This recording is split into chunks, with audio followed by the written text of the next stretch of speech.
Wrestling fans, are you ready? For the untold numbers listening at home, at work, in their cars, at the gym, and anywhere else people listen to podcasts. From Keene in the Shire, ladies and gentlemen, it's time to get hyped for the Penguin Club Podcast. Oh, we're just getting started, baby. Because I stay hyped! Welcome to the Penguin Club Podcast. Yeah, that's right. I know. I just did an episode last week. Doing another one this week. You know why there's one this week? Yeah, because Starrcade is tomorrow. I know. It's a glorified house show. But it's got a fancy name, right? So things with fancy names are kind of like pay-per-views, even though it's not a pay-per-view, and technically WWE's not really had a pay-per-view in a long time because, everything's on the network. And I don't know, maybe there's some kind of way to where if you wanted to, pay a bunch of money to just get the Survivor Series pay-per-view from last week or the network event, whatever you want to call it, I'm sure that, there's still a way to pay to view, which is really what pay-per-view means. But nonetheless, I digress. And I know I've chatted with some other wrestling podcasters, and, they have all come to the conclusion that Starrcade is just a house show. And, based on the build-up that WWE has done for it, yeah, they've not done any build-up for Starrcade. Other than, making a big deal a few weeks ago that, bringing back Starrcade. So I will wind up doing a preview of Starrcade, but, let's review Survivor Series. I know that initially when I put out the podcast, I said that I'm only going to preview things, and I do have a Patreon tier to where once I wind up meeting a certain threshold, I will do reviews of the podcast. But since there's been basically no build-up for Starrcade, let's review Survivor Series. Now, if you want more reviews of various events, go to Patreon, become a patron, penguinclubpod.com. Takes you directly to the Patreon. And then from there, you can find links to other things. Maybe you want to donate some cryptocurrency.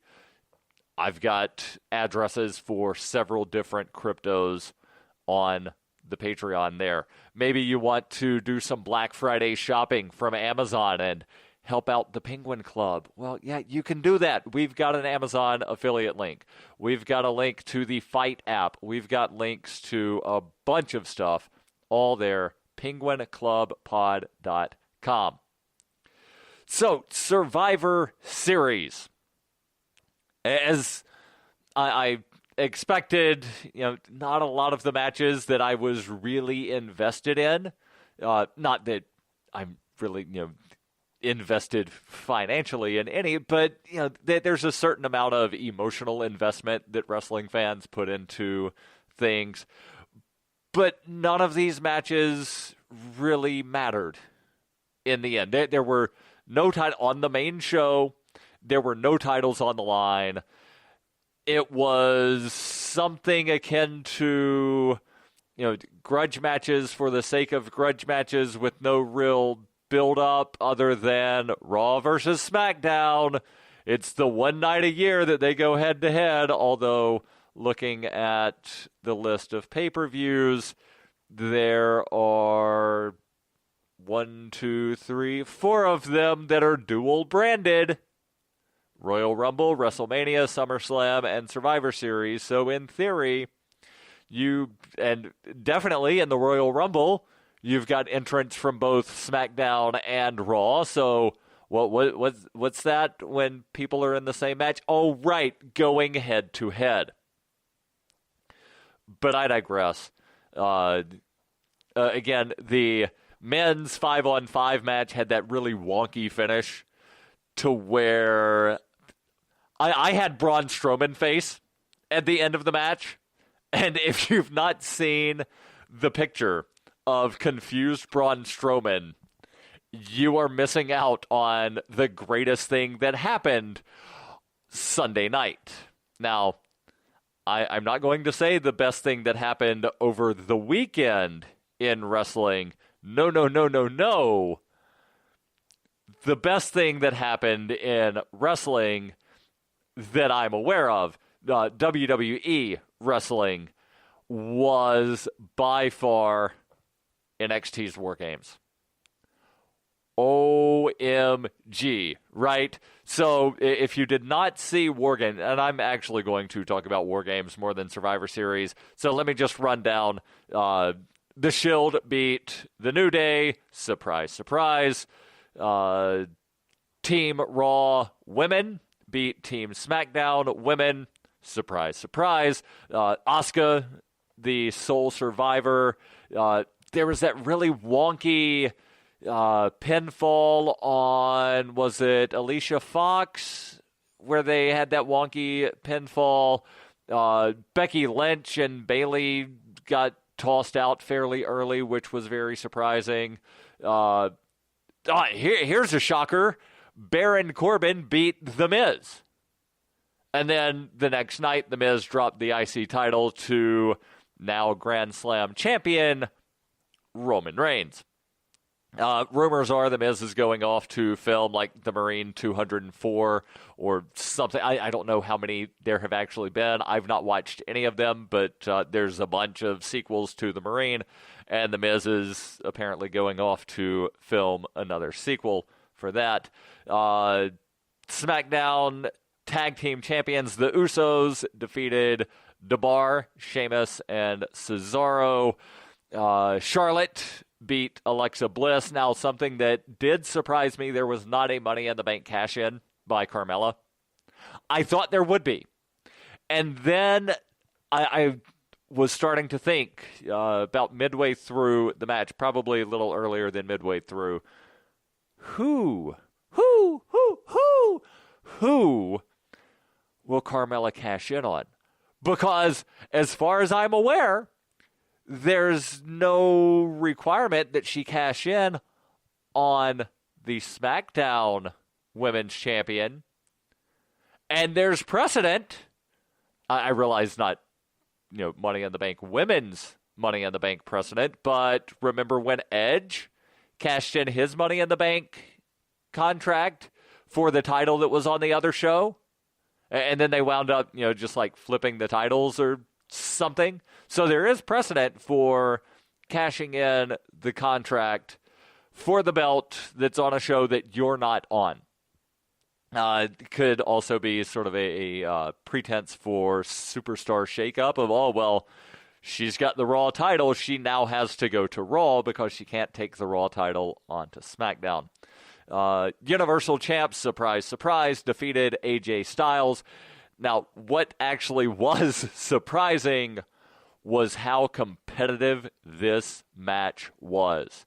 How many phenomenal forearms did AJ Styles deliver to Brock Lesnar? That 450 splash, and then 1, 2, kick out. It was like, oh no, AJ's about to upset the beast. But he didn't. And then he goes for that phenomenal forearm that Brock catches AJ midair, F5, 1, 2, 3, match over. And then Brock limps away because he got put in the calf crusher earlier. And AJ, cinched it in really, really good. And he laid back and, Brock's arm is right by AJ's head. Let me dribble your head like a basketball. And that's how he broke the hold. Well done. Dare I say, phenomenal match. The Team Raw versus Team SmackDown.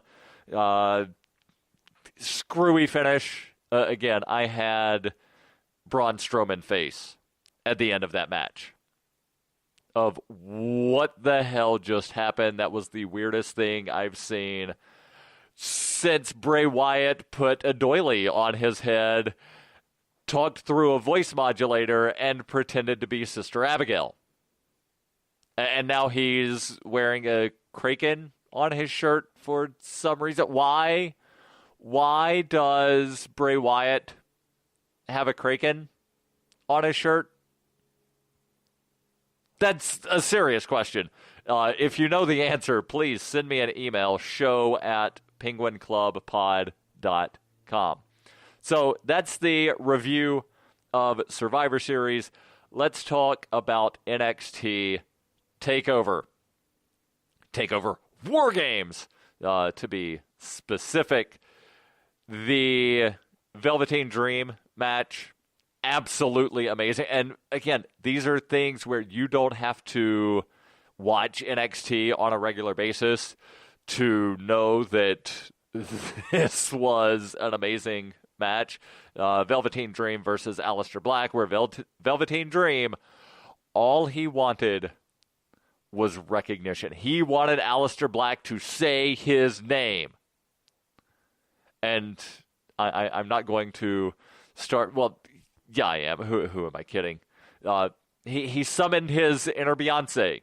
And throughout the match, say my name, where he's just shouting at Aleister Black, say my name. Aleister Black's not doing it.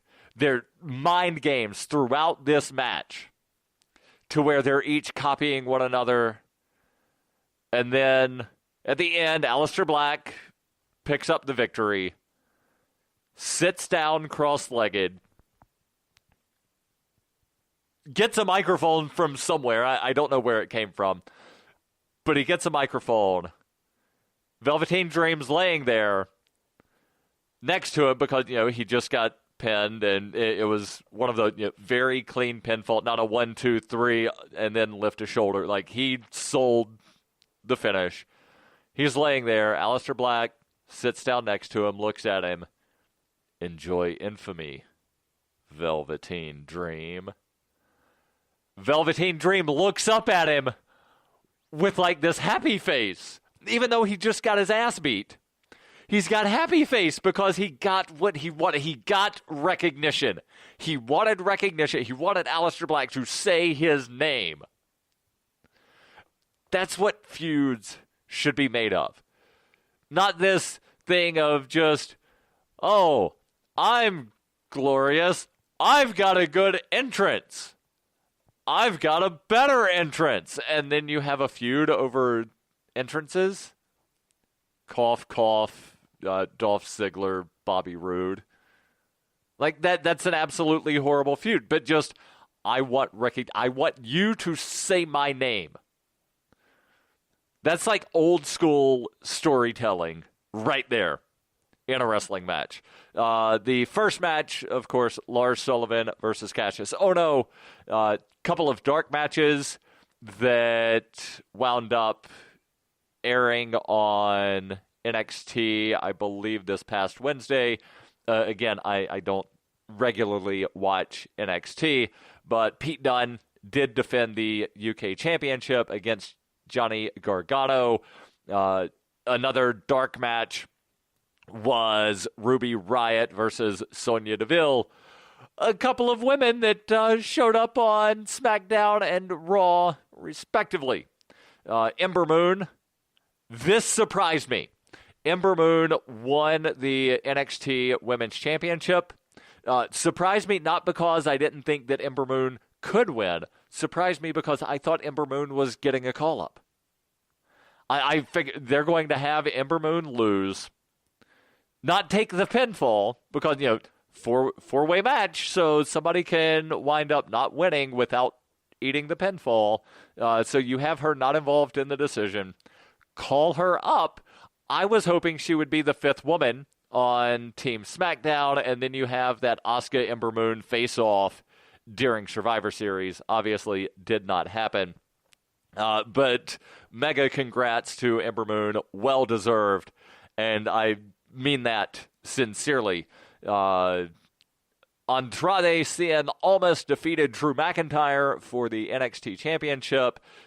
Drew obviously got hurt during the match, may have been hurt going into the match. Not entirely sure. I've heard conflicting reports on that. And then the WarGames match, which was absolutely amazing. If you've got 36 minutes and 37 seconds to spare in your life, find this match on the network and or the public library and watch it, because absolutely amazing. They modified the rules slightly from what WarGames used to be, so there was no roof. And one of the rules was if you escape the cage, you forfeit the match for your team. There's one point where I believe it was Adam Cole climbs up to the top of the cage, and the announcers are selling. Is he trying to escape? Does he remember that if he leaves the cage, he forfeits for the Undisputed Era? And they're selling, and he goes over to the corner, and then somebody from, I think it was Authors of Pain, I think it was Roderick Strong, who was on Team AOP, gets up there, and then they're kind of fighting, and while they're fighting, everybody down in the ring gets in position, and there's a superplex off the top of the cage into the cage. Amazing spot. But that entire match, absolutely amazing. Undisputed Era did wind up getting the victory, and would not surprise me if Authors of Pain show up on either SmackDown or Raw sometime soon. I think Authors of Pain on SmackDown to feud with Bludgeon Brothers might actually be really good for the Bludgeon Brothers, and would be a good first feud for AOP to sort of give both teams a little bit of credibility.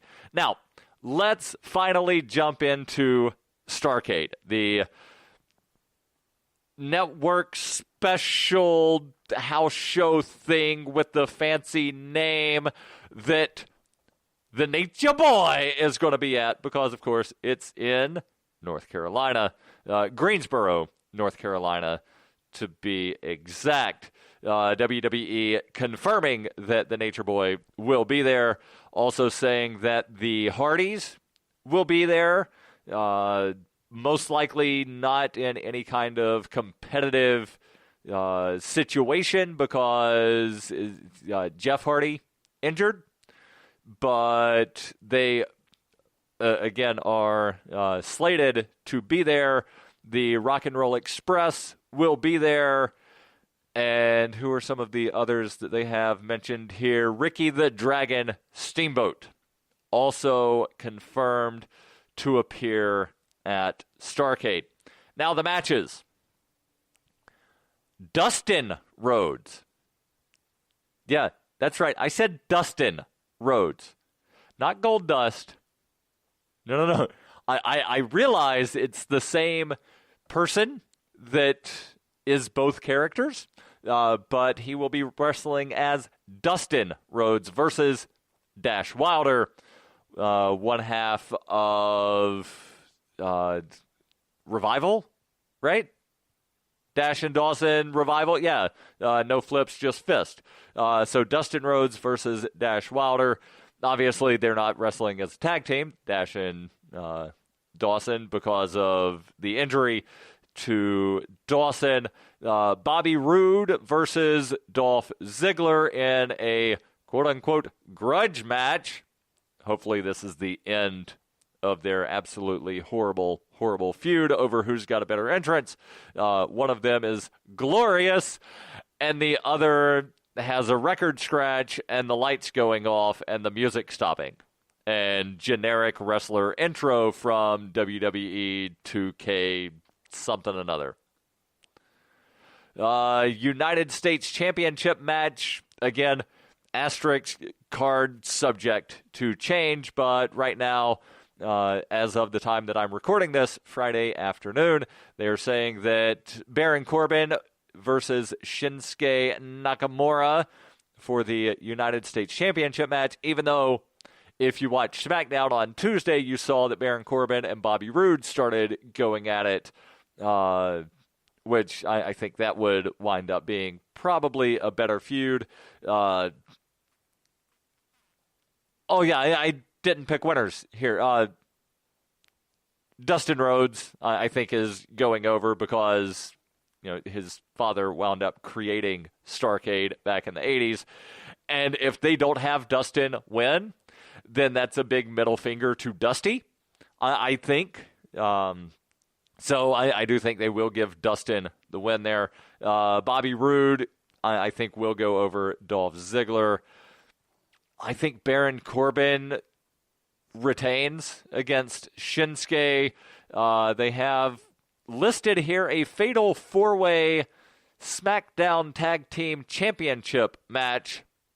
The Usos versus the New Day versus Shelton Benjamin and Chad Gable, a tag team that still needs a name, and another tag team that needs a name, Kevin Owens, Sami Zayn.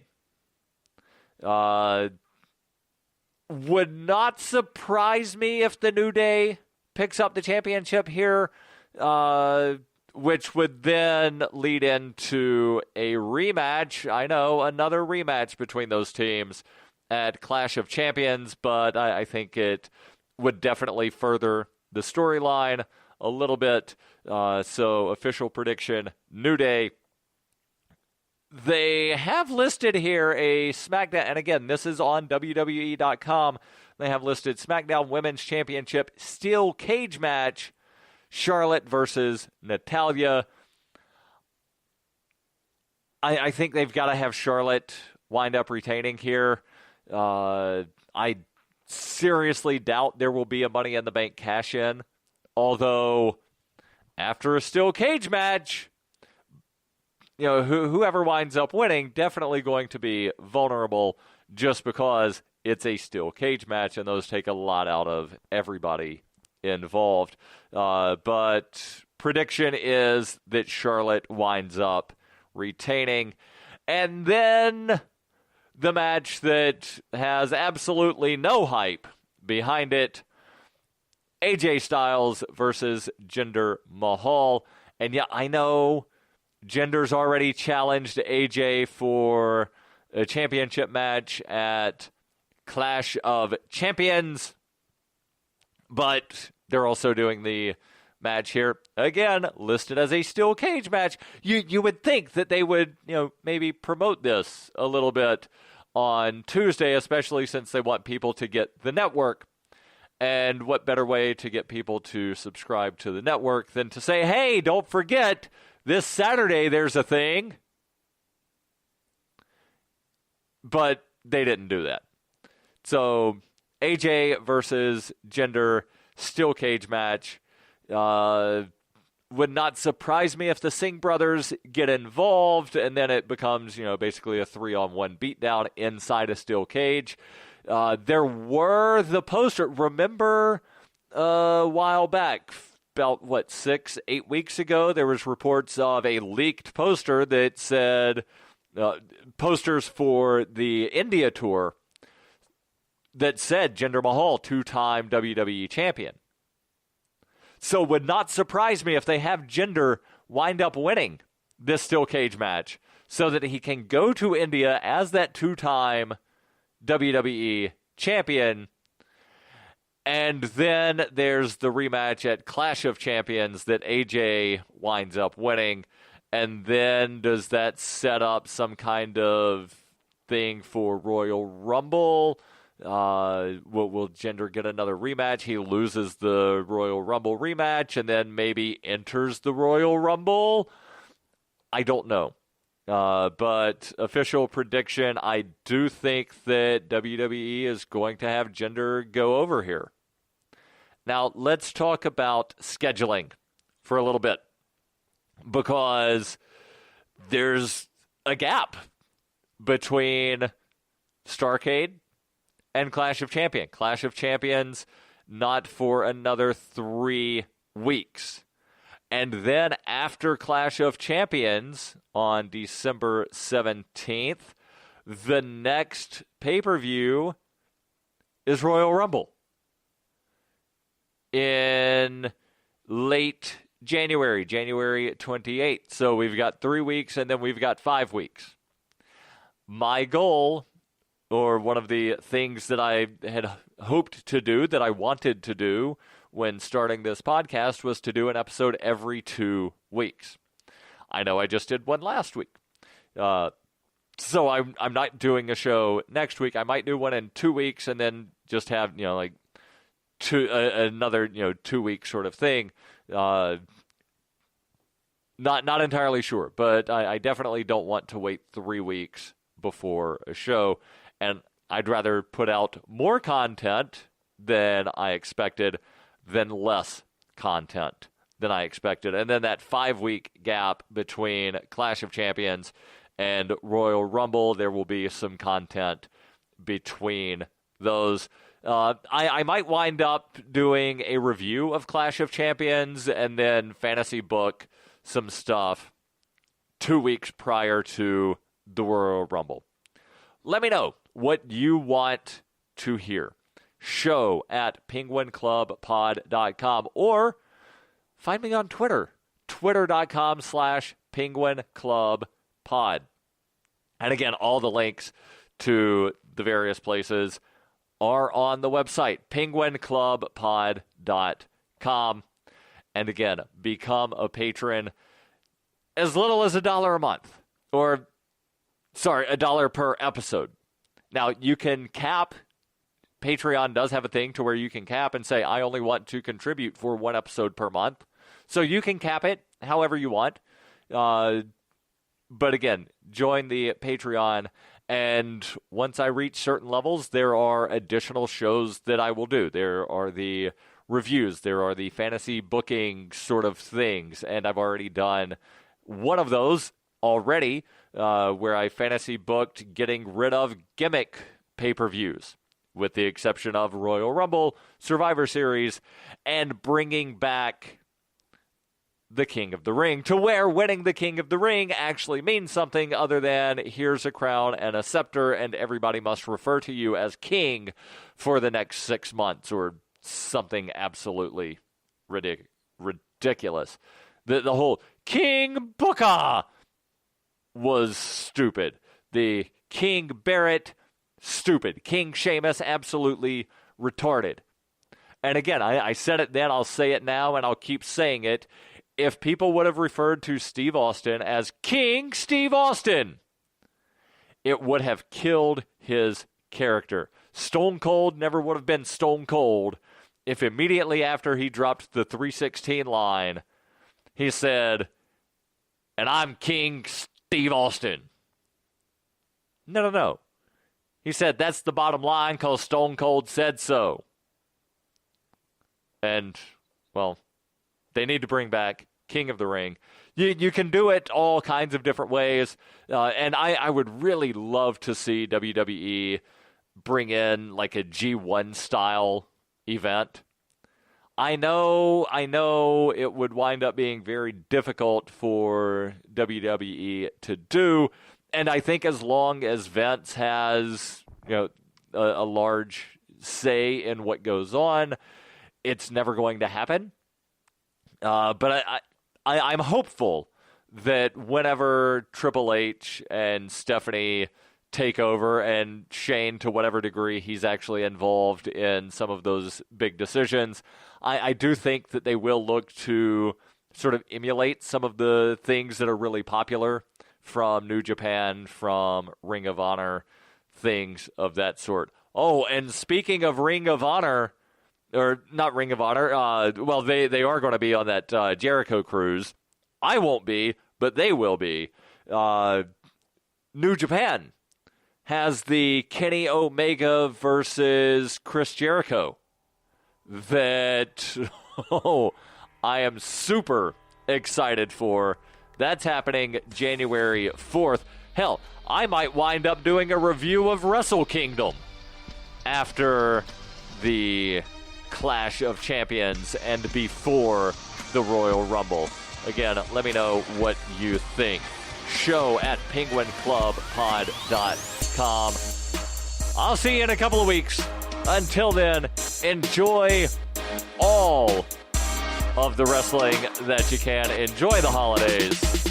And until I see you next time, goodbye and good night.